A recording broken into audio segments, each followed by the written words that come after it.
नमस्कार. आपण पाहताय महाराष्ट्र संध्या न्यूज चॅनेल, आवाज महाराष्ट्राचा.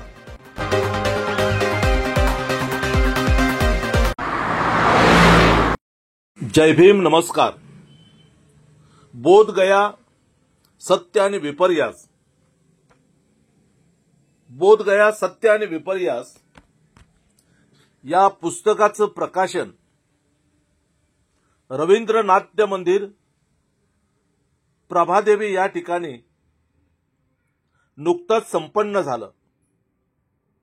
बोध गया सत्य आणि विपर्यास या पुस्तकाचे लेखक आहेत ॲडव्होकेट संदीप दादा जाधव. ॲडव्होकेट संदीप दादा जाधव. बोध गया सत्य आणि विपर्यास या पुस्तकाची प्रस्तावना लिहिली आहे ॲडव्होकेट वाल्मिक तात्या निकाळजे, प्रदेश संयोजक, संविधान जागर समिती महाराष्ट्र, मानव अधिकार कार्यकर्ता महाराष्ट्र.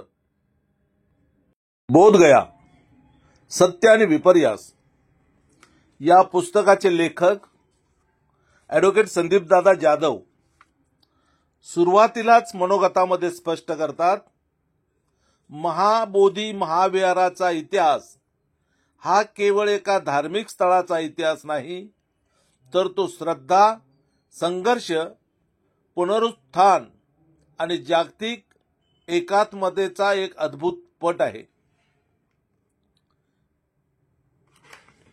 बोध गया सत्य आणि विपर्यास या पुस्तकाचा प्रकाशन सोहळा रवींद्र नाट्य मंदिर प्रभादेवी येथे संपन्न झाला.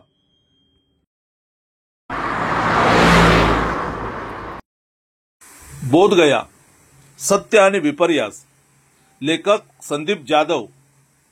रवींद्र नाट्य मंदिर प्रभादेवी येथे संपन्न झालेल्या पुस्तक प्रकाशन सोहळ्याला लेखक संदीप जाधव, जयवंत तांबे, ॲडव्होकेट अनार्य पवार, ॲडव्होकेट तात्या निकाळजे, नितीन भाऊ मोरे, ॲडव्होकेट रवींद्र बागडी, योजनाताई ठोकळे, स्नेहाताई भालेराव, भाऊ मुळे, शरद कांबळे, डॉक्टर वैभव देवगिरीकर, जयश्रीताई होवाळ, सुभाष कांबळे, नितीन वाघमारे, ॲडव्होकेट विशाल जाधव, निखिल आठवले, महेश चौगुले यांच्यासह अनेक मान्यवर यावेळी उपस्थित होते.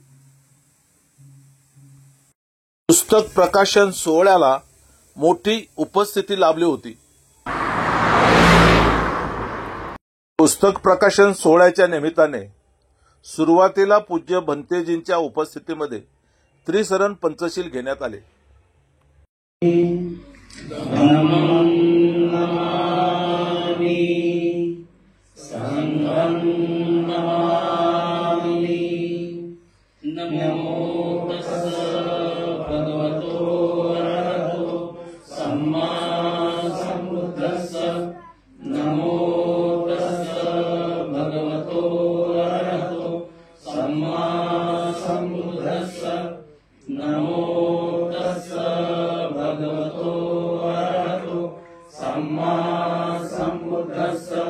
बुद्धं शरणं गच्छामि, धम्मं शरणं गच्छामि, संघं शरणं गच्छामि, द्वितीयंपि बुद्धं शरणं गच्छामि, द्वितीयंपि धम्मं शरणं गच्छामि, द्वितीयंपि संघं शरणं गच्छामि, तृतीयंपि बुद्धं शरणं गच्छामि, तृतीयंपि धम्मं शरणं गच्छामि, तृतीयंपि संघं शरणं गच्छामि.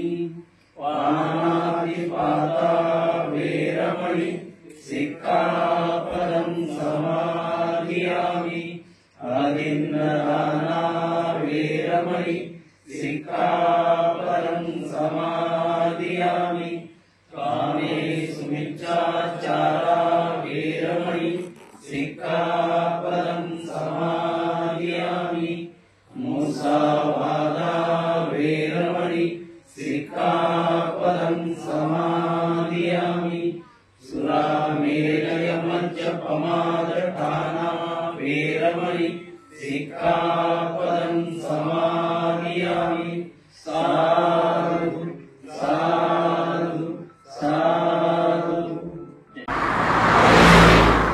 त्रिसरण पंचशिलेनंतर भारतीय संविधानाच्या उद्देशिकेचे वाचन करण्यात आले। आम्ही भारताचे लोक, भारताचे एक सार्वभौम, समाजवादी धर्मनिरपेक्ष लोकशाही गणराज्य घडवण्याचा व त्याच्या सर्व नागरिकास सामाजिक आर्थिक व राजनैतिक न्याय विचार अभिव्यक्ती विश्वास श्रद्धा व उपासना यांचे स्वातंत्र्य दर्जाची व संधीची समानता निश्चितपणे प्राप्त करून देण्याचा आणि त्या सर्वांमध्ये व्यक्तीची प्रतिष्ठा व राष्ट्राची एकता आणि एकात्मता याचे आश्वासन देणारी बंधुता प्रवर्धित करण्याचा संकल्पपूर्वक निर्धार करून आमच्या संविधान सभेत आज दिनांक 26 नोव्हेंबर 1949 रोजी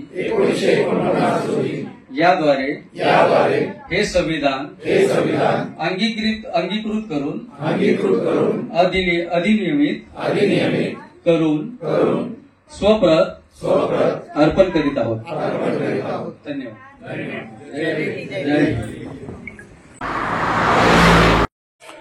ॲडव्होकेट संदीपदादा जाधव लिखित बोधगया सत्य आणि विपर्यास या पुस्तकाचा असा रंगला रवींद्र नाट्यमंदिर प्रभादेवी येथे पुस्तक प्रकाशन सोहळा। असा रंगला बोधगया सत्य आणि विपर्यास या पुस्तकाचा प्रकाशन सोहळा। असा रंगला पुस्तक प्रकाशन सोहळा।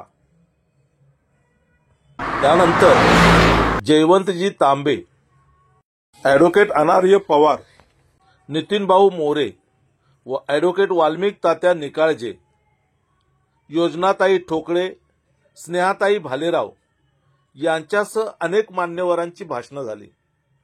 या पुस्तक प्रकाशन सोहळ्याच्या निमित्तानं जी भाषणं झाली ती पुढील भागामध्ये आपण दाखवणार आहोत। परंतु बोधगया सत्य आणि विपर्यास या पुस्तकाचे लेखक ॲडव्होकेट संदीप जाधव यांनी 45 मिनिटाचं जे विवेचन केलंय ते या भागामध्ये आपण प्रथम पाहू।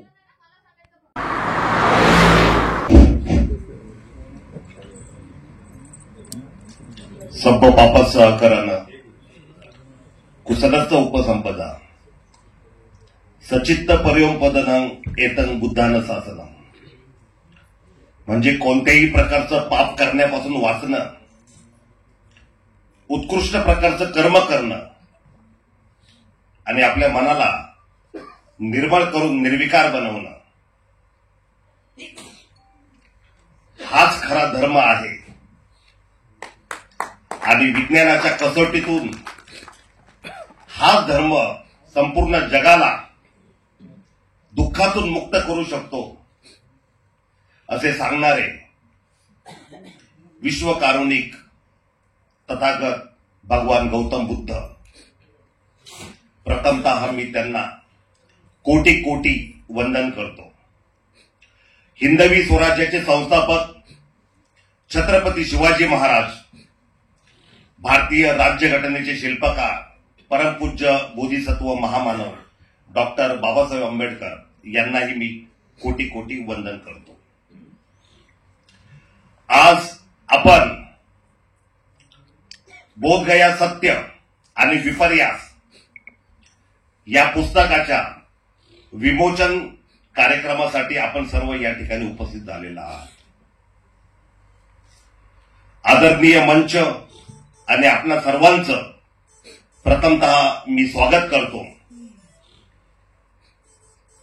अतिशय महत्वाच्या बाबींचा खुलासा मी आपणा सर्वांना करणार आहे.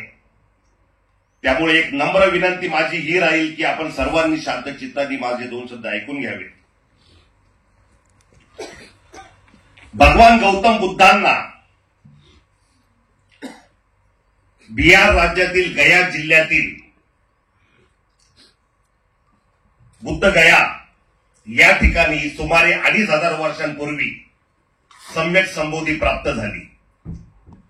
वयाच्या 29व्या वर्षी सिद्धार्थ गौतमाने आपलं स्वतःचं घर सोडलं आणि जगामध्ये दुःखमुक्तीचा मार्ग काय आहे ते शोधण्यासाठी जवळपास 6 वर्ष सर्व प्रकारच्या कठोर साधना तपश्चर्या केल्या आणि सर्व प्रकारच्या साधना तपश्चर्या केल्यानंतर आताही ध्यानामध्ये पारंगत झाल्यानंतर सुद्धा मन निर्मल होत नाही, निर्विकार होत नाही, दुःखमुक्त होत नाही. मग त्यातून नेमकी दुःखमुक्तीचा मार्ग काय आहे आणि तो शोधण्यासाठी मध्यम मार्गाचा अवलंब करून त्यांनी बुद्धगया या ठिकाणी पिंपळाच्या झाडाखाली, बोधी वृक्षाखाली ध्यानस्थ बसले आणि अशा प्रकारची कठोर प्रतिज्ञा केली का माझ्या शरीरातील रक्ताचा प्रत्येक थेंब वाळून गेला तरी चालेल, पण जोपर्यंत मला दुःखमुक्तीचा मार्ग तसेच सम्यक संबोधी प्राप्त होत नाही तोपर्यंत मी ह्या आसनावरून उठणार नाही. 2500 वर्षांपूर्वी भगवान गौतम बुद्धांना सम्यक संबोधी प्राप्त झाली आणि संपूर्ण जगाला दुःखमुक्तीचा मार्ग त्यांनी खुला करून दिला. आपल्याला मी सांगतो की ज्या पहिल्या 5 पंचवर्गीय भिक्खू त्यांच्याबरोबर होते तर वप्पा कौंडिन्य महानाम यांना पहिली जी धम्मदीक्षा त्यांनी दिली ती सारनाथ या ठिकाणी दिली आणि या धम्मदीक्षेमध्ये हे पाची जे भिक्खू होते भगवान गौतम बुद्धांचे पहिले पट्ट शिष्य हे सगळे ब्राह्मण होते पाचीच्या पाची. दुसरा महत्वाचा मुद्दा हा आहे की सारीपुत्र आणि महामोदगलायन जे भगवान बुद्धाचे राईट हँड लेफ्ट हँड ज्यांना म्हटलं जायचं की सारीपुत्र ज्या दिशेने जाईल त्या दिशेने मला जायची गरज नाही, ज्या दिशेने महामोदगलायन जातील त्या दिशेने मला जायची गरज नाही, हेही ब्राह्मणच होते. भगवान गौतम बुद्धांच्या संघाचे जो त्यांनी संघ स्थापन केला त्याचे जे अध्यक्ष होते महाकाश्यप हेही ब्राह्मण होते. भगवान गौतम बुद्धांनी जो धम्म दिलेला आहे तो पंचशील आर्य अष्टांगिक मार्ग 10 पारमिता यांच्यावर आधारित दिलेला आहे. भगवान गौतम बुद्धांचा धम्म जो आहे तो विज्ञानावर खरा उतरणारा धर्म आहे आणि म्हणून भगवान गौतम बुद्धांनी सांगितलं तर तुम्ही कोणत्या गोष्टीला या कारणास्तव मानू नका की हजारो लाखो लोक त्या संप्रदायाला मानतात किंवा त्याचे फॉलोअर्स आहेत.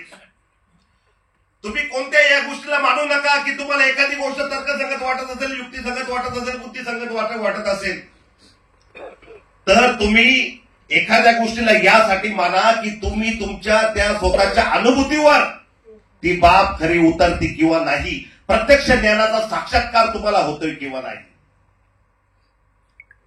सुमारे 2500 वर्षांपूर्वी बुद्धगयेसारख्या अतिशय पवित्र ठिकाणी भगवान गौतम बुद्धांना सम्यक संबोधी प्राप्त झाली आणि सम्यक संबोधी प्राप्त झाल्यानंतर वयाच्या 35व्या वर्षी सम्यक संबोधी प्राप्त झाली आणि वयाच्या 80व्या वर्षापर्यंत 45 वर्ष बहुजन सुख हिताय बहुजन सुखाय लोकानुकंपाय संपूर्ण जगामध्ये दुःखमुक्तीचा मार्ग देण्यासाठी भगवान गौतम बुद्धांनी पूर्ण स्वतःचं आयुष्य वेचलं.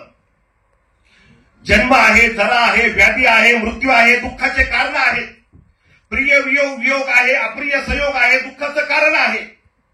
मनासारखं घडत नाही, जे नाही घडायला पाहिजे दुःखाचं कारण आहे. मग या दुःखाच्या कारणामधून आणि ते बोन जागून ज्यावेळेस मनाला समतेमध्ये व्यक्ती प्रतिष्ठापित करतो, स्थितप्रज्ञ होतो, त्यावेळेस खऱ्या अर्थाने जे आहे ते व्यक्ती दुःखमुक्त होऊ शकतो. हा विज्ञान धम्म जो आहे तो भगवान गौतम बुद्धांनी दिला. त्यानंतर त्याच्या 250 ते 300 वर्षांनंतर साधारणतः सम्राट अशोकाने या भारतामध्ये 84,000 बुद्ध स्तूप बांधले. अतिशय महापराक्रमी राजा, परंतु चंडाशोक सुद्धा त्यांना म्हणायचे. अनेक प्रकारचे युद्ध केली, हजारो लाखो लोक त्याच्यामध्ये मारले गेले असतील, अनेक रक्तपात झाले. आणि जेव्हा हे कळालं की याने फक्त अशांतीच अशांती आहे, आणि ज्या वेळेस भगवान गौतम बुद्धांना शरण गेले, भगवान गौतम बुद्धांच्या मार्गाला अनुसरलं, त्यावेळेस कळालं या ठिकाणी खरोखर दुःखमुक्तीचा मार्ग आहे. आणि आपण संपूर्ण जगामध्ये करुणा, क्षमा, शांती या तत्वानेच चाललं पाहिजे. म्हणून सम्राट अशोकाने जे आहे 84,000 बुद्ध स्तूप जे आहे ते पूर्ण भारतामध्ये बांधले. स्वतःचा मुलगा महेंद्र, मुलगी संघमित्रा यांना श्रीलंकेमध्ये पाठवलं बुद्ध धर्माचा प्रसार करण्यासाठी. हजारो लाखो भिक्खू त्यांनी तयार करून वेगवेगळ्या देशांमध्ये पाठवले. कालांतराने तुम्हाला सांगतो, या भारत देशाचा हा गौरव, या ठिकाणी बुद्ध जन्माला आले आणि त्या बुद्धांचा जो शुद्ध धम्म जो आहे तो या भारत देशामधून लुप्त पावत गेला. या भारत देशामधून लुप्त पावत गेल्यानंतर महामानव डॉक्टर बाबासाहेब आंबेडकरांनी 1956 सालामध्ये भगवान गौतम बुद्धांचा धम्म परत भारतामध्ये आणला. त्याच्या पाठीमागचं एक महत्वाचं कारण हे आहे, तुम्हाला कदाचित माहीत नसेल, येवला मुक्कामी ज्यावेळेस बाबासाहेबांनी धर्मांतरणाची घोषणा केली होती, त्याच्यानंतर 21 वर्षानंतर बाबासाहेबांनी बुद्ध धर्माचा स्वीकार केला. परंतु 1954 ते 1955 या सालामध्ये 6 संघायन टोटल झालेले आहेत. ते 6वं संघायन जे आहे ते बर्मामध्ये झालेलं होतं. आणि 54-55 सालामध्ये बाबासाहेब जे आहे ते बर्मामध्ये गेले आणि त्यावेळेस बाबासाहेबांनी त्या संघायनामध्ये बाबासाहेब सहभागी झाले. आणि त्यावेळेस बाबासाहेबांना कळालं की मानवी मूल्यांना जपणारा, माणसामध्ये भेदभाव न करणारा शुद्ध धम्म जो आहे तो बुद्धांचा आहे आणि तो भारतातला आहे. त्यामुळे हा शुद्ध धम्म मी माझ्या हजारो वर्षांपासून ज्यांनी अन्याय अत्याचार सहन केलेला आहे, जे अत्याचार पीडित आहेत, विषमतेचे चटके ज्यांना मिळालेले आहेत, माणसं असून माणसासारखी ज्यांना वागणूक मिळत नाही, जनावरांप्रमाणे ज्यांना वागणूक मिळालेली आहे, त्यांना हा बुद्ध धम्म दिला पाहिजे. आणि म्हणून बाबासाहेब आंबेडकरांनी 14 ऑक्टोबर 1956 साली नागपूरला 5 लाख अनुयायांना धम्म दीक्षा दिली. आणि ऐतिहासिक रित्या जे कधीही न घडलेलं, या भारतामध्ये 3रा धम्मचक्र जर कोणी फिरवलेलं आहे ते परमपूज्य महामानव डॉक्टर बाबासाहेब आंबेडकरांनी फिरवलेलं आहे. बुद्ध धम्म दिल्यानंतर 12व्या शतकाकडे मी तुम्हाला येतो. अतिशय सिक्वेन्स वाईज, टॉपिक वाईज तुम्हाला सांगणार आहे. 12व्या शतकाचा इतिहास तुम्हाला थोडा सांगतो की महाबोधी महाविहार जे आहे, सम्राट अशोकाने ज्याची निर्मिती केली, महाभव्य निर्मिती केलेली होती. आणि 12व्या शतकामध्ये जे आहे बख्तियार खिलजी त्याने त्याच्या सैन्यांसह महाबोधी महाविहार हे तोडून टाकलं, नष्ट केलं. त्याचबरोबर नालंदा विश्वविद्यालय सुद्धा याने जाळून टाकलं होतं. नष्ट करण्याचं क्रूर काम या महापापी बख्तियार खिलजी आणि त्याच्या सैन्यांनी केलेलं होतं. मूळ गोष्ट आपण ही लक्षात घेतली पाहिजे की आपण ज्यांनी काही नुकसान केलंय नाही केलंय विषय वेगळा आहे, परंतु ज्यांनी बुद्ध धर्माचा सर्वात जास्त ऱ्हास केलेला आहे, सर्वात जास्त नुकसान केलेलं आहे, त्यांच्याच मांडीला मांडी लावून बसायची आपण तयारी करतोय. ही अतिशय खेदाची आणि शोकाची गोष्ट आहे. या बख्तियार खिलजी सारखा क्रूर कर्मा ज्याने महाबोधी महाविहार तोडून टाकलं, नष्ट केलं, त्याच्यानंतर तुम्हाला सांगतो 13व्या शतकापासून तर 16व्या शतकापर्यंतचे पुरावे त्याच्यामध्ये मिळत नाही. परंतु ज्या वेळेस महाबोधी महाविहार तोडलं त्यावेळेस त्यांनी तिथल्या बौद्ध भिक्खूंना हा पर्याय दिला होता की जर तुम्हाला जिवंत राहायचं असेल तर मुस्लिम धर्माचा इस्लाम तुम्हाला स्वीकारायला लागल, आणि जर तुम्ही इस्लाम स्वीकारला नाही तर तुमच्या मुंड्या कापून मारून टाकले जाईल तुम्हाला. भगवान गौतम बुद्धांना पूर्णपणे शरण गेलेले, धम्माला शरण गेलेले, संघाला शरण गेलेले बौद्ध भिक्खू त्यांनी मरण पत्करलं, मरणाला कवटाळणं पसंत केलं, परंतु इस्लाम धर्म स्वीकारला नाही. वयाच्या 13व्या शतकापासून ते 16व्या शतकापर्यंत आपल्याला फारसा रेकॉर्ड मिळत नाही. मी जे बोलतोय ते अतिशय गंभीरतेने आणि पुराव्यांविषयी बोलतोय या गोष्टी. 16व्या शतकामध्ये तसेच 17व्या शतकामध्ये ज्यावेळेस हे महाबोधी महाविहार 12व्या शतकापासून तर 16व्या शतकापर्यंत पूर्ण तोडून नासधूस झालेली होती, त्यावेळेस 1726 सालामध्ये 17व्या शतकामध्ये घमंडगिरी म्हणून एक हिंदू महंत होते, घमंडगिरी ज्यांचं नाव. त्या घमंडगिरी हिंदू महंतांना त्यावेळेस एक 3-4 गावं बहाल करण्यात आले होते ब्रिटिश सरकारकडून, आणि 3-4 गावं जे बहाल केले त्याच्यामध्ये महाबोधी महाविहाराचा पण समावेश होता. त्याच्यामध्ये महाबोधी महाविहाराचा समावेश असलेल्या याच्यामध्ये तो पूर्ण कब्जा जो आहे त्यांनी त्या हिंदू महंतांनी त्यावर मिळवलेला होता. त्यावेळेस त्या ठिकाणी बौद्ध उपासक उपासिका अथवा भिक्खू त्यावेळेस नव्हते, कारण त्यावेळेस ते तिथून पूर्णपणे निघून गेलेले होते. ही वस्तुस्थिती आहे. 1726 पासून त्या ठिकाणी जे आहे भगवान गौतम बुद्धांचं महाबोधी महाविहार संरक्षण करण्याचं काम, त्याची देखभाल करण्याचं काम, त्याची जपवणूक करण्याचं काम, त्याला प्रोटेक्ट करण्याचं काम या हिंदू महंतांनीच केलं होतं. ही वस्तुस्थिती आहे आणि त्याला सुद्धा नाकारून चालणार नाही. 1891 सालामध्ये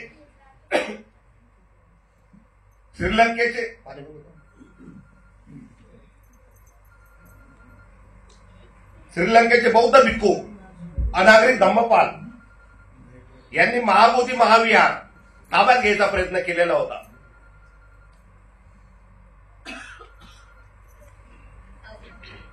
ज्यावेळेस अनागरिक धम्मपाल हे बुद्धगयेला गेले आणि त्यांनी तिथली वस्तुस्थिती बघितली की हे महाबोधी महाविहार जे आहे बौद्धांचं आहे आणि हे हिंदू महंताच्या ताब्यामध्ये आहे आणि त्या ठिकाणी मूर्ती नाही, त्यामुळे त्यांनी त्या ठिकाणी भगवान बुद्धांची मूर्ती जी आहे ती प्रतिष्ठापित करण्याचा प्रयत्न केला. त्यावेळेस त्याच्यावर निरंतर कब्जा असलेले महंत जे होते हिंदू महंत त्यांनी त्या गोष्टीसाठी विरोध दर्शवला. मग त्याच्यातून एक संघर्ष निर्माण झाला आणि त्या संघर्षाची ठिणगीचं रूपांतर जे आहे ते न्यायालयीन कक्षेमध्ये झालं. त्यानंतर अनागरिक धम्मपाल यांनी तिथल्या हिंदू महंतांवर खटले भरले, केसेस केल्या आणि 1895 साली कलकत्ता उच्च न्यायालयाचा एक निकाल आला. 1895 साली आणि 1895 सालच्या त्या कलकत्ता उच्च न्यायालयाच्या निकालामध्ये माननीय उच्च न्यायालयाने असं प्रकारचं नमूद केलेलं आहे, स्पष्टपणे निकाल देताना म्हटलेलं आहे की या ठिकाणी भगवान गौतम बुद्धांच्या बुद्धगया येथील महाबोधी महाविहार या ठिकाणी हिंदू आणि बौद्ध या दोघांनाही पण पूजा अर्चना करण्याचे समान अधिकार असतील. नंबर 2, निरंतर ताबा निरंतर कब्जा यामुळे जे आहे त्याच्यावर नियंत्रण जे आहे ते हिंदू महंतांचे असेल अशा प्रकारे निकालामध्ये नमूद केलेलं आहे. आपल्याला वेगळ्या पद्धतीनं सांगितलं जातं की तो निकाल जो आहे तो बौद्धांच्या फेवरमध्ये लागला. वस्तुस्थिती तशी नाही.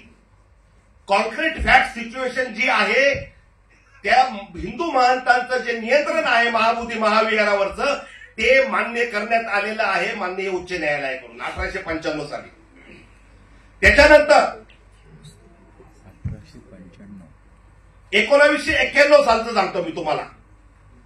1991 साली भंते आर्य नागार्जुन सुराई ससाई, भंते वंदे आर्य नागार्जुन सुरई सोसायटीच्या अगोदरच तुम्हाला एक गोष्ट मला तुम्हाला प्रकर्षाने सांगूशी वाटली की 1922 सालामध्ये काँग्रेसचं एक राष्ट्रीय अधिवेशन झालेलं होतं.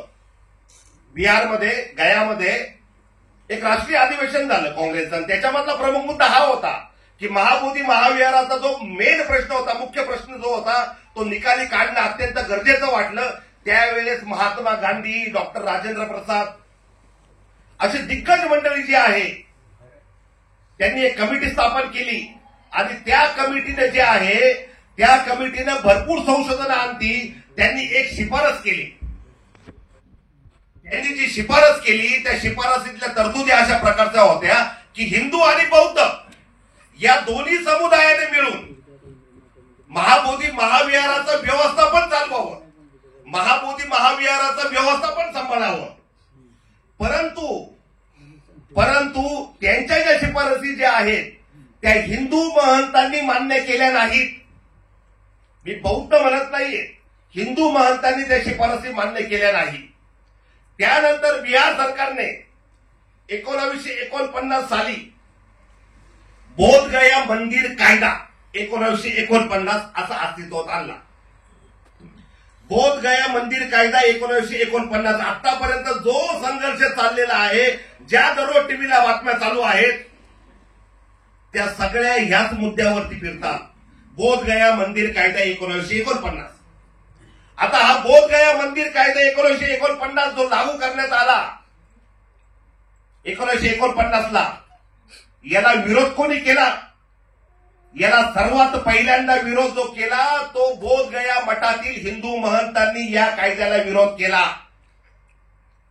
आताचे जे विद्यमान हिंदू महंत आहेत ते जोर देऊन सांगतात, पुराव्यासहित सांगतात की या कायद्याच्या विरुद्ध जे आहे ते गया जिल्ह्यातील डिस्ट्रिक्ट कोर्टामध्ये टायटल सूट आणि हायकोर्टमध्ये रिट याचिका या कायद्याविरोधात दाखल केली त्यांनी.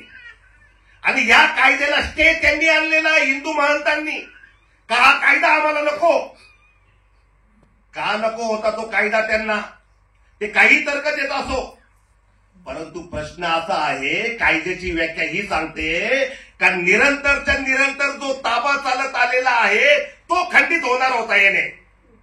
आणि या कायद्यामुळे जे आहे महाबोधी महाविहाराची मालकी, महाबोधी महाविहाराचं नियंत्रण हिंदू महंतांच्या ताब्यातून निसटणार होतं. म्हणून हिंदू महंतांच्या पायाखालची वाळू सरकली आणि त्यांनी या कायद्याला विरोध केला. ज्या वेळेस हायकोर्टने स्थगिती दिली, स्टे दिला या कायद्याला, त्यावेळेस 1953 सालामध्ये अनेक त्यावेळेचे पुढारी डॉक्टर राजेंद्र प्रसादांपासून सर्व आदरणीय त्यांनी त्या ठिकाणी गेले, हिंदू महंतांची समजूत काढली आणि त्यांना सांगितलं की याच्यामध्ये महाबोधी महाविहार जे आहे ते लिटिगेशनमध्ये जाता कामा नये, विवादित होता कामा नये. आंतरराष्ट्रीय भारताची शान आहे ती, आंतरराष्ट्रीय स्तरावरील महाबोधी महाविहार आहे. या ठिकाणी भगवान गौतम बुद्धांना जे आहे सम्यक संबोधी प्राप्त झालेली आहे, ही भारताची मान आहे. त्यामुळे आपण जे आहे आपण या गोष्टी करणं चुकीचं आहे. हिंदू महंतांनी ती गोष्ट मानली आणि त्याच्यानंतर जे आहे बिहार सरकार आणि बोधगया मठ जो हिंदू महंतांचा आहे यांच्यामध्ये सामंजस्य करार झाला, समजूत पत्र झालं, कॉन्ट्रॅक्ट झालं, अग्रीमेंट झालं. त्याच्यामध्ये अटी शर्ती ठरल्या की आमच्या या ज्या 2 खोल्या 2 समाधी आहेत हिंदू महंताच्या या तशाच राहतील. तिथं आतमध्ये जी शिवलिंग सारखी जी प्रतिमा आहे ती तशीच राहील त्या ठिकाणी. अशा प्रकारच्या अटी आणि शर्तीच्या जोरावर जे आहे ते अग्रीमेंट झालं आणि त्या अग्रीमेंटनुसार जे आहे हे जी महाबोधी महाविहार जे आहे ते हिंदू महंतांनी त्याच्यावरचा ताबा सोडून दिला आणि ते बीटीएमसी कडे दिलं. बीटीएमसी म्हणजे काय? बोधगया टेम्पल मॅनेजमेंट कमिटी, एक सरकारी कमिटी आहे, ती शासकीय कमिटी आहे. आपल्याला सांगितलं जातं का त्याचा ताबा ब्राह्मणांकडे, महंतांकडे, शासनाच्या ताब्यात आहे ते बिहार सरकारच्या. अशा प्रकारचा हा सिक्वेन्स होता. त्याच्यानंतर सर्वात महत्वाचा मुद्दा असा आहे त्याच्यामध्ये की ज्या वेळेस याला स्थगिती आणली होती यांनी, तर त्यावेळेस अनेक वेळा समजावून सुद्धा हे समजत नव्हते आणि त्याच्यानंतर जे आहे फायनली समजल्यानंतर त्यांनी ते जड अंत करणार आहे. महाबोधी महाविहाराचा ताबा जो आहे तो त्यांनी बीटीएमसीला दिलेला आहे आणि तेव्हापासून तर आस्थागायतपर्यंत ही धरोहर जी आहे ती बीटीएमसीच्या ताब्यामध्ये आहे. त्यानंतर मूळ मुद्दा तुम्हाला सांगतो मी. 1991 सालचं 1991 सालामध्ये भंते आर्य नागार्जुन सुरई ससाई हे भारतामध्ये आले आणि भंते आर्य नागार्जुन सुरई ससाई यांनी त्या ठिकाणी ते दृश्य बघून त्यांनी त्या ठिकाणी महाबोधी महाविहार जे आहे ते बौद्धांच्या ताब्यात मिळायला पाहिजे म्हणून एक मोठ्या प्रकारचा जो आहे तो लोकसंघर्ष उभा करण्याचं काम केलं. लाखो लोकांनी त्याला प्रतिसाद दिला. लाखो भीम अनुयायी, लाखो बौद्ध अनुयायांनी जे आहे त्याला प्रतिसाद दिला आणि अतिशय मोठ्या प्रमाणावर जे आहे भंते आर्य नागार्जुन सुरई ससाईंनी जे आहे ते आंदोलन सुरू केलं. 1992 सालामध्ये जे आहे त्यांनी कोर्टामध्ये याचिका दाखल केली आणि त्यांनी जी याचिका दाखल केली त्यावेळेस कोर्टाचं म्हणणं काय होतं ते मी तुम्हाला सांगतो. कोर्टाने सांगितलं की हे प्रकरण न्यायप्रविष्ट करण्यापेक्षा आपण बिहार सरकार किंवा केंद्र सरकार यांच्याकडे दाद मागा, तिथून मध्यम मार्ग काढा, तुम्हाला कोर्टाकडे यायची आवश्यकता भासणार नाही, अशा प्रकारचे कोर्टाने डायरेक्शन दिलेले होते. त्यानंतर त्यांनी भरपूर प्रयत्न केला आणि भरपूर प्रयत्न केल्यानंतर सुद्धा महाबोधी महाविहार त्यांच्या बौद्धांच्या ताब्यात येत नाही असं त्यांना वाटलं आणि मग त्यांनी 2012 सालामध्ये जे आहे ते भंते नागार्जुन सुरई ससाई यांनी जे आहे ते माननीय सर्वोच्च न्यायालयामध्ये रिट पिटिशन दाखल केली. आता हे जे रिट पिटिशन दाखल केली त्यांनी, तर याच्यामध्ये जे आहे संपूर्ण बीटी ऍक्ट म्हणजे बोधगया मंदिर कायदा रद्द करण्यात यावा अशा प्रकारची प्रेरणा आहे का? बिलकुल नाही. संपूर्ण भारतामध्ये, संपूर्ण महाराष्ट्रामध्ये जेवढे आंदोलन झालेले आहे, तुम्ही कधी टीव्ही चॅनल बघा, तुम्ही कधी युट्यूब बघा, बोधगया मंदिर कायदा रद्द करा आणि महाबोधी महाविहार जे आहे ते बौद्धांच्या ताब्यात द्या. प्रश्न असा आहे की ज्या रोडवर मागण्या केल्या जाते, ज्या निषेध मोर्चांमध्ये मागण्या केल्या जातात, ज्या आंदोलनांमध्ये मागण्या केल्या जातात, ते माननीय सर्वोच्च न्यायालयामध्ये जे पिटिशन दाखल केलेलं आहे त्या पिटिशनमध्ये बोधगया मंदिर कायदा 1949 रद्द करा ही प्रेयर का नाही? कोर्टामध्ये ती प्रेयरच नाही. बाहेर सांगताना सांगायचं की बोधगया मंदिर कायदा 1949 रद्द झाला पाहिजे आणि हे जे आहे तथाकथित हे सर्वच्या सर्व जे आहे त्या सुप्रीम कोर्टातल्या प्रत्येक तारखेला त्या ठिकाणी उपस्थित राहतात आणि संध्याकाळ झाल्यानंतर जे भाषण चालू करतात त्याच्यामध्ये ते एकच सांगतात की बोधगया मंदिर कायदा रद्द झाला पाहिजे. तुम्ही अमेंडमेंट ऍप्लिकेशन पण देऊ शकता प्रेयर इन्व्हॉल्व्ह करण्याचं, का देत नाहीत? म्हणजे ही समाजाला भरकटवायची एक फार मोठं षडयंत्र आणि कट कारस्थान आहे हे आपण या ठिकाणी जे आहे ते लक्षात घेतलं पाहिजे. दरम्यानच्या काळामध्ये आता 30 जूनला एक निकाल लागला. आदरणीय सुलेखाताई कुंभारे यांनी माननीय सर्वोच्च न्यायालयामध्ये रिट याचिका दाखल केली होती. काय रिट याचिका दाखल केली होती? संपूर्ण बोधगया मंदिर कायदा रद्द करण्यात यावा. 2 माननीय सुप्रीम कोर्टाच्या न्यायमूर्तींसमोर जे आहे 2 जजच्या बेंच समोर ते मॅटर लागलं आणि डिसमिस करण्यात आलं आणि आर्टिकल 32 खाली आम्ही ऐकून घेऊ शकत नाही असं सुप्रीम कोर्टाने सांगितलं आणि अल्टरनेटिव्ह रेमेडी जी आहे ती अवेलेबल आहे हायकोर्टची, बिहार हायकोर्टची, म्हणून तुम्ही हायकोर्टमध्ये दाद मागू शकता अशा प्रकारची लिबर्टी दिली. अशा प्रकारचं ते स्वातंत्र्य देऊन टाकलं, परंतु डिसमिस झाली याचिका. दुसरा महत्वाचा मुद्दा जे आहे, आतापर्यंत अनेक आंदोलनं झाली, परंतु नजीकच्या काळामध्ये जर आपण बघितलं याच्यामध्ये 2012 2024 पर्यंत जेवढी आंदोलनाची तीव्रता नव्हती, महाबोधी महाविहार जे आहे ते बौद्धांच्या ताब्यात द्यावं, बीटी ऍक्ट जो आहे तो रद्द करावा. 2025 मध्ये आपण प्रकर्षाने बघितलं असं का अतिशय तीव्र गतीने जे आहे संपूर्ण महाराष्ट्रामध्ये, संपूर्ण भारतामध्ये हजारो लाखो आंदोलनं झालेली आहेत बौद्ध अनुयायांकडून. अतिशय चांगली बाब आहे. माझा हा समाज जो आहे हा एकजूट होतोय. माझा समाज जो आहे हा एकसंध होतोय. माझा समाज जो आहे तो युनायटेड होतोय. अतिशय चांगली बाब आहे. हजारोच्या संख्येने आंदोलनं झाली आणि त्या आंदोलनांमध्ये सुद्धा जे आहे ह्याच प्रकारची मागणी करण्यात आली. आणि मूळ मुद्दा तुम्हाला हे सांगायचा माझा राहिला की 12 फेब्रुवारीपासून ते 12 मे बुद्ध पौर्णिमेपर्यंत राष्ट्रीय तसेच आंतरराष्ट्रीय स्तरावरील बौद्ध भिक्खूंनी महाबोधी महाविहार बुद्धगयेच्या परिसरामध्ये सातत्याने आंदोलन केले. ते आंदोलन आजपर्यंत पण चालू आहे आणि त्या आंदोलनाची तीव्रता जी होती ती अत्यंत मोठ्या प्रमाणावर होती. त्या आंदोलनाची तीव्रता नागपूरमध्ये पण अनेक आंदोलने झाली. मागण्या काय? मागण्या ह्याच आहेत. या सोडून दुसऱ्या कोणत्या प्रकारच्या मागण्या नाही. आता मगाशी ताईंनी बोलता बोलता उल्लेख केला एका महत्वाच्या गोष्टीचा की नागपूरमध्ये जी आहे ती एक परिषद झाली. काही कट्टरपंथीय मुस्लिम संघटनांनी ती परिषद आयोजित केली होती. एक थोडासा उल्लेख मी पण करू इच्छितो याच्यामध्ये. त्याच्यामध्ये अनेक जहाल भाषणं दिली गेली आणि त्या परिषदेमध्ये असं सांगितलं की जसं वक्फ अमेंडमेंट बिल आमच्यावर लादून सरकारने आमच्यावर अन्याय केलेला आहे,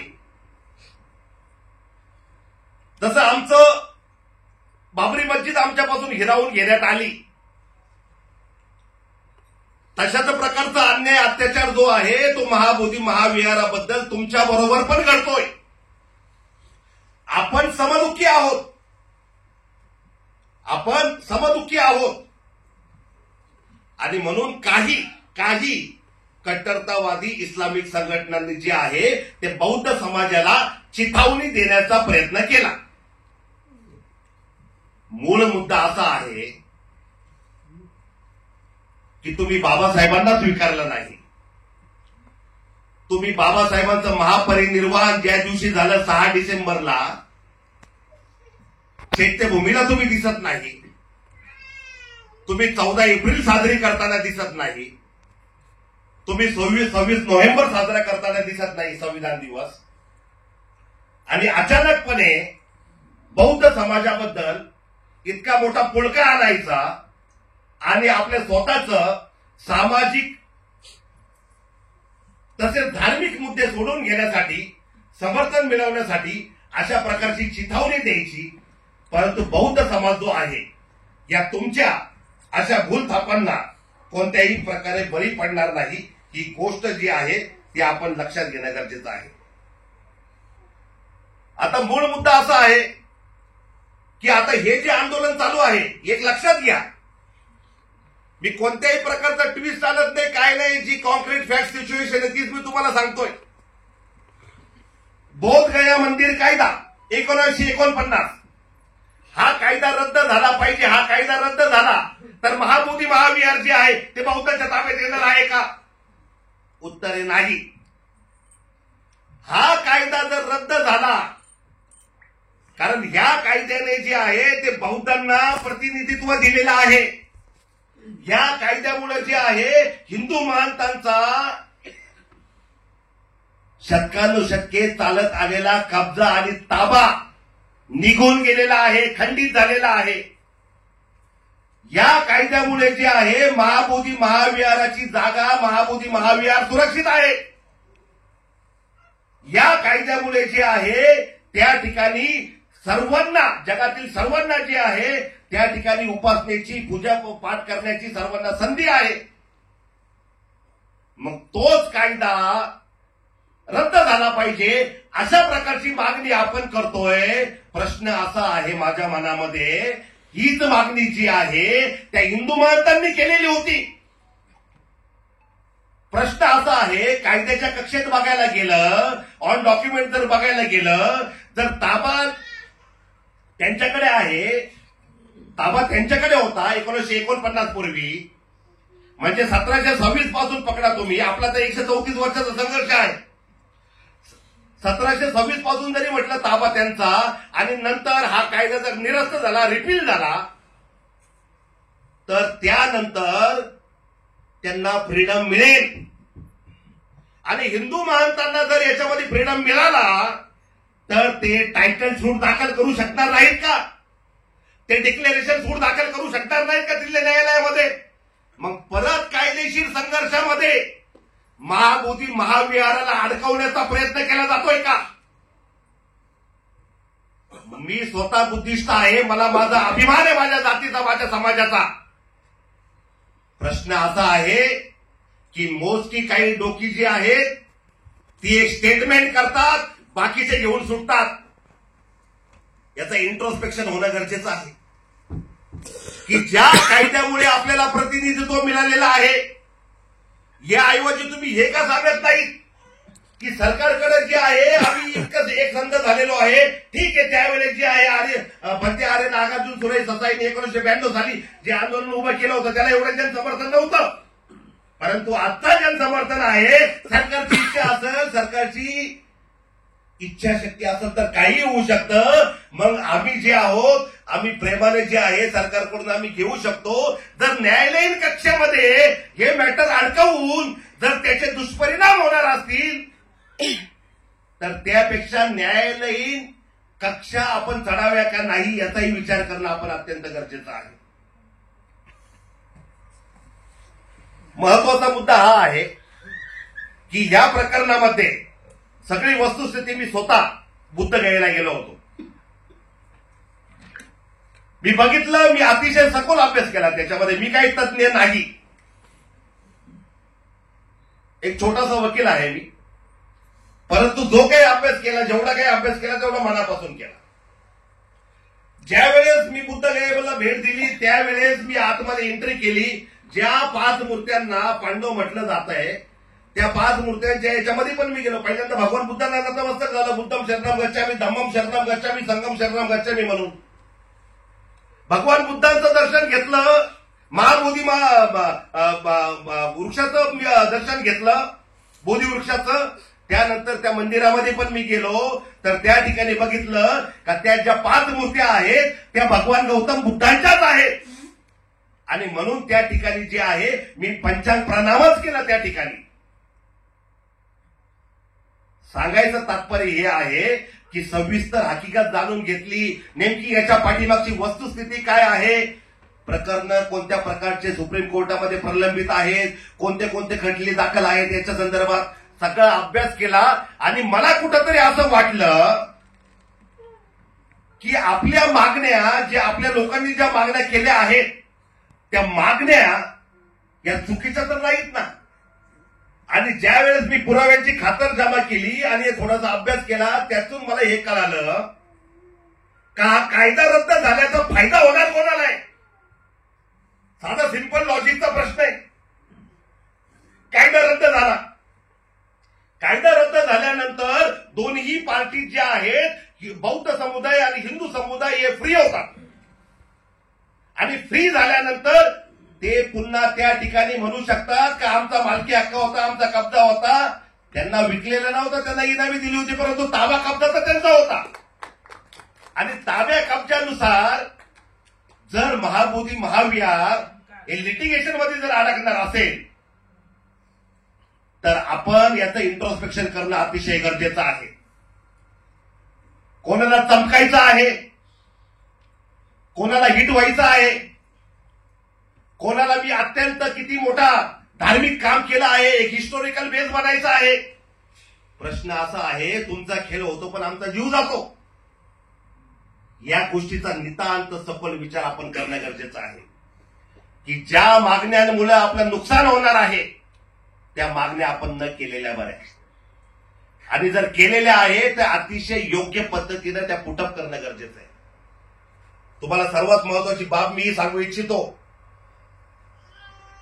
की या प्रकरणामध्ये जे आहे, मी स्वतः इंटरव्ह्युनर आहे. मी इंटरव्हेन्शन ऍप्लिकेशन या मॅटरमध्ये फाईल केलेलं आहे माननीय सर्वोच्च न्यायालयामध्ये. आणि हे इंटरव्हेन्शन ऍप्लिकेशन दाखल करण्याचा उद्देश जो आहे माझा, अतिशय निर्मळ मनाने सांगतो मी तुम्हाला, की महाबोधी महाविहार जे आहे, काही चुकीच्या लोकांकडून केलेल्या चुकांमुळं त्या ठिकाणी ते कायदेशीर अडचणीमध्ये किंवा कायदेशीर लढाईमध्ये ते अडकायला नको. बुद्धगया या ठिकाणी महाबोधी महाविहार जे आहे त्या ठिकाणी फक्त एकच ताकद आहे, भगवान गौतम बुद्धांची. भगवान गौतम बुद्धांची ताकद सोडून तिथं कुणाचीच ताकद नाही. म्हणून त्यामुळे हा प्रयत्न मी करायचं ठरवलं आणि त्या अनुषंगानं या मॅटरमध्ये मी स्वतः इंटरव्हेन्शन ऍप्लिकेशन फाईल केलेलं आहे. आता याच्यामध्ये पण काय झालं, आजपर्यंत 20 लोकांनी जे आहे इंटरव्हेन्शन ऍप्लिकेशन फाईल केलेले आहेत. पाठीमागे एक मॅटर डिस्मिस झालेलं आहे. आता एकाने प्रेयर करताना केलेली आहे, त्याच्यामध्ये कोणतरी ऍडव्होकेट महोदय आहेत की बीटी ऍक्ट जो आहे तो रद्द करा आणि सेंट्रल कायदा तयार करा. प्रश्न असा आहे की सेपरेशन ऑफ पॉवर दिलेले आहेत, पार्लिमेंट जी आहे ती सॉव्हरेन आहे, सार्वभौमत्व आहे त्याला. सुप्रीम कोर्टाला स्पेसिफिकली सांगता येईल का हा कायदा तुम्हीच करा.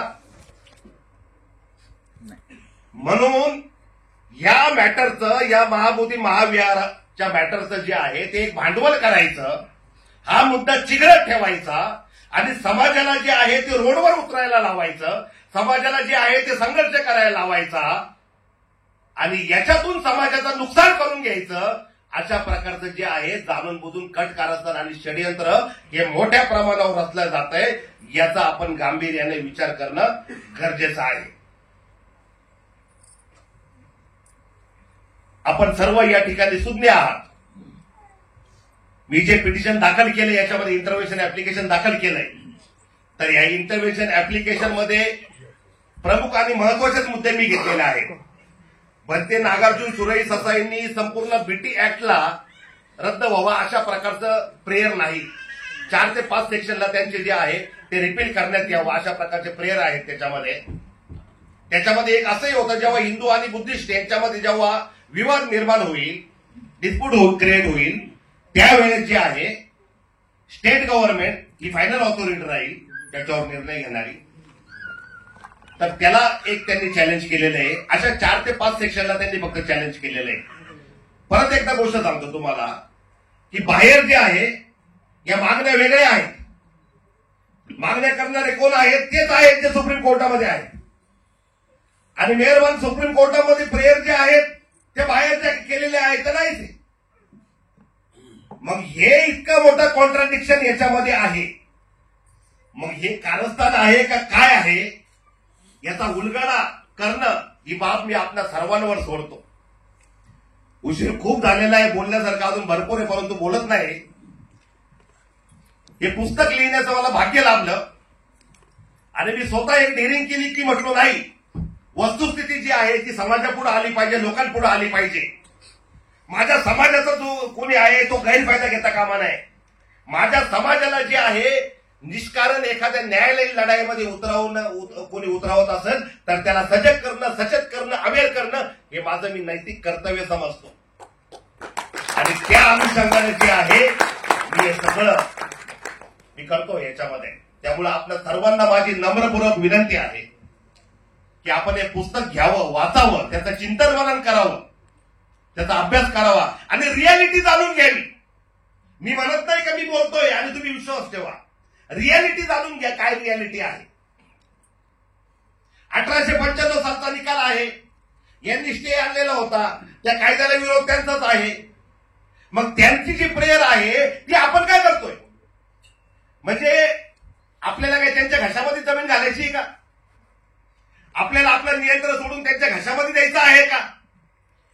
या गोष्टीचा सारासार विचार बारकाईनं करणं, मायन्युटली करणं अत्यंत गरजेचं आहे.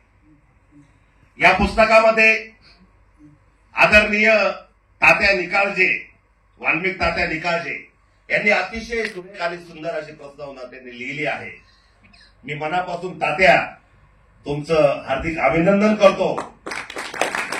आणि त्याचबरोबर या पुस्तकाचे प्रकाशक ऍडव्होकेट विशाल चंद्रपाल बागडी आणि ऍडव्होकेट विशाल किसन जाधव या दोघांचाही पण मी अत्यंत मनापासून अंतःकरणापासून मी त्यांचे आभार मानतो, त्यांचं अभिनंदन करतो.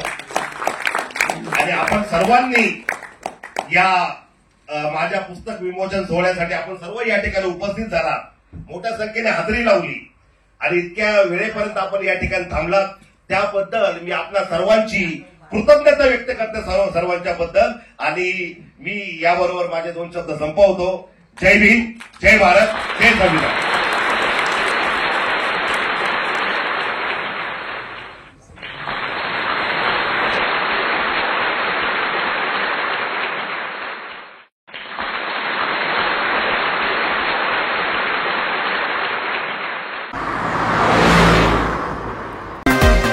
नमस्कार, आपण पाहताय महाराष्ट्र संध्या न्यूज चॅनेल, आवाज महाराष्ट्राचा.